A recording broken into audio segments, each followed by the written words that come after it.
He said that he was working down Turkle Buga, him and a friend. So the man come the day and said to them, "Aye, guess what?" He said, "My wife have baby."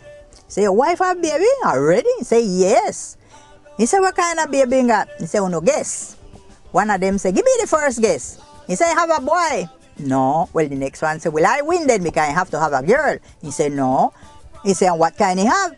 He said, "He have a Marandan." "A Marandan?" "Yes." "Why? 2 black people have a white baby." So I said to him, "But you simple man. You ever hear the 2 black men could have a white baby? That baby is not yours. How long you there with this woman?" 4 months. He said, "You too fool. Woman take 9 months to get baby." He got home and he run the woman. Tell you, "Get out from here because this child is not mine." He said, "Why you say the child is not yours?" He said, "Listen to me. Because woman take 9 months to get baby and only there with you 4 months and a half." He said, "Okay, you there with me 4 months and a half. How long I there with you?" 4 months and a half. He said, "Well, if my 4 months and a half and your 4 months and a half, that no make 9 months?" He said, "You're damn right. You sit down right here. This is mine and the child is mine." Well, my TV viewer, I know that you have enjoyed this wonderful interview a lot. So, Miss Melinda, thank you very much for being in my Providence. Okay, thank you all too for listening to my jokey things, but I hope it won't be the first time. I'm always here too. At any one time, whenever you want and you come, and I'll be here. And you don't move because we soon come back because we want to continue experiencing Bailey. Hear this? Yeah. I love my Providence. I love my Providence. I love my Providence. I love my Providence. I love my Providence. I love my Providence. I love my Providence. Yeah, yeah, yeah, yeah, yeah, yeah, yeah.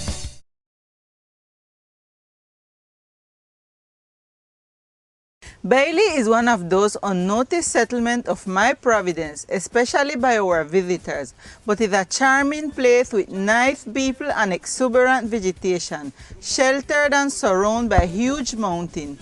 Here is where the National Natural McBean Park is located, so when you come back Providence, don't forget this name, Bailey. I love my Providence. I love my Providence. I love my Providence.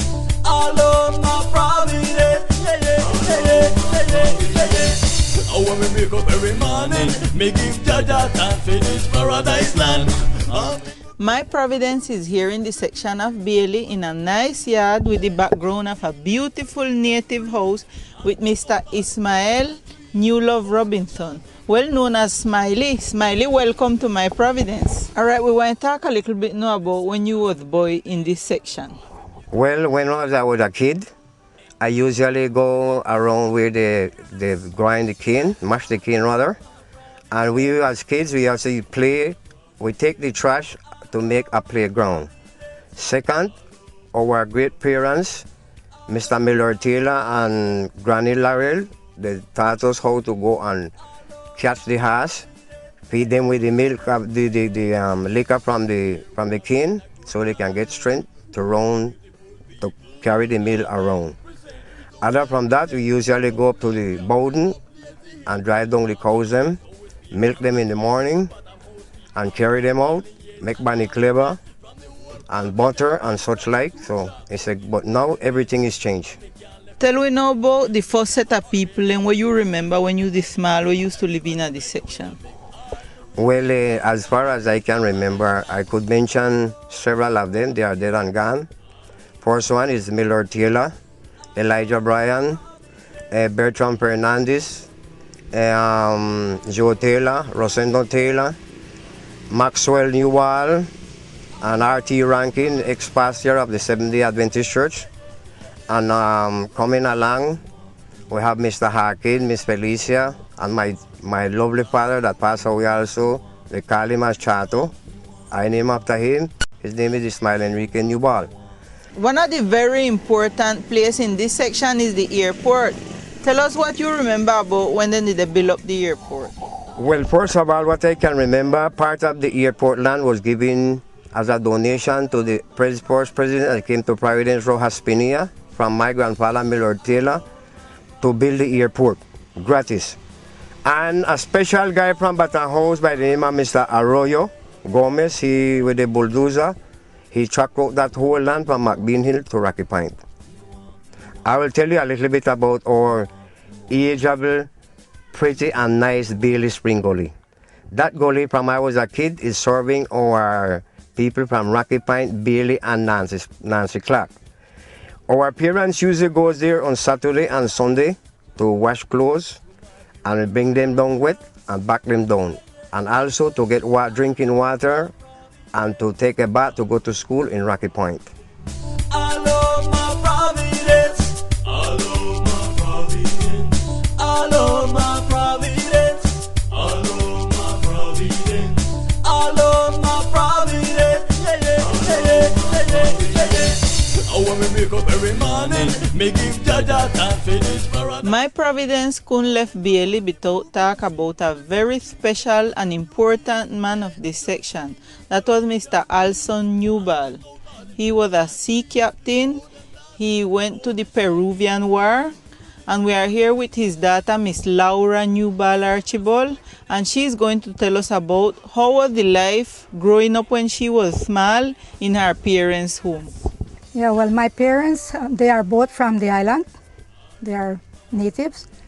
And my father was from Smallwater Bay, my mother from Bailey. And my father, well, he went off to the United States when he was a young man. And I left his girlfriend. But when he came back, well, he didn't find that girlfriend. And so he went back, and as usual in olden days, boys didn't get married, or young men didn't get married when they were empty-handed, you know. They went off and they had decided that they should have a home, they should have a boat, and they should have a farm.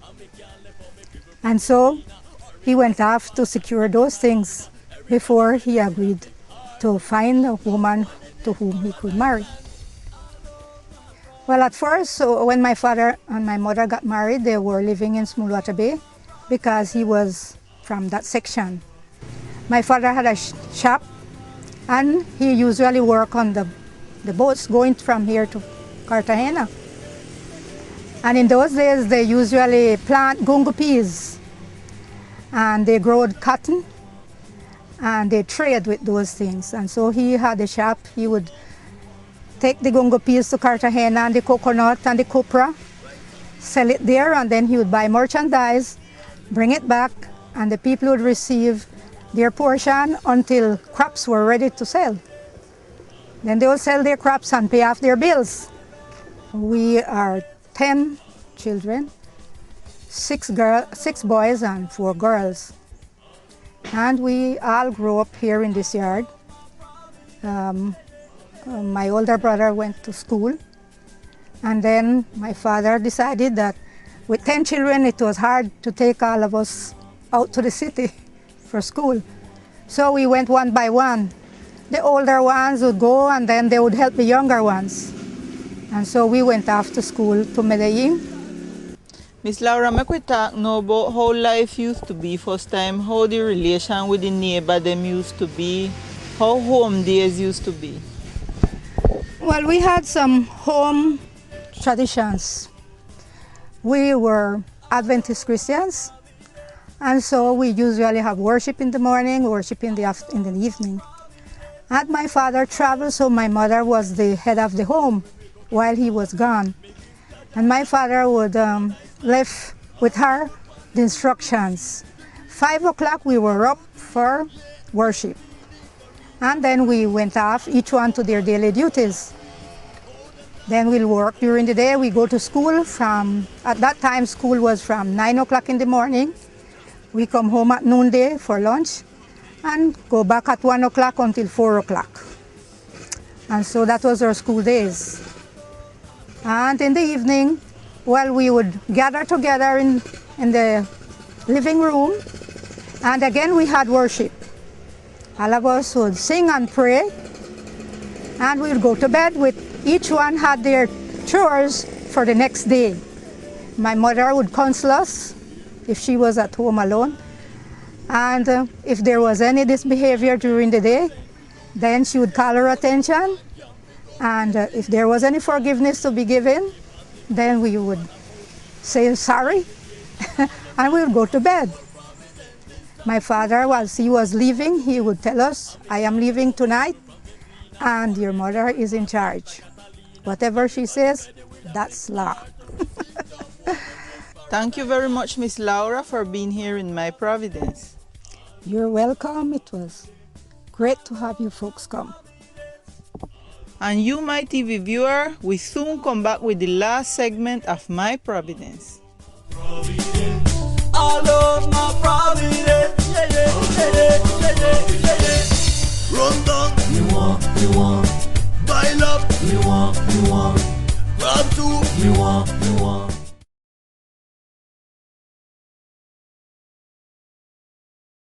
Bailey is the only place in my Providence where everyone has someone, because it's the home of the cemetery and the airport.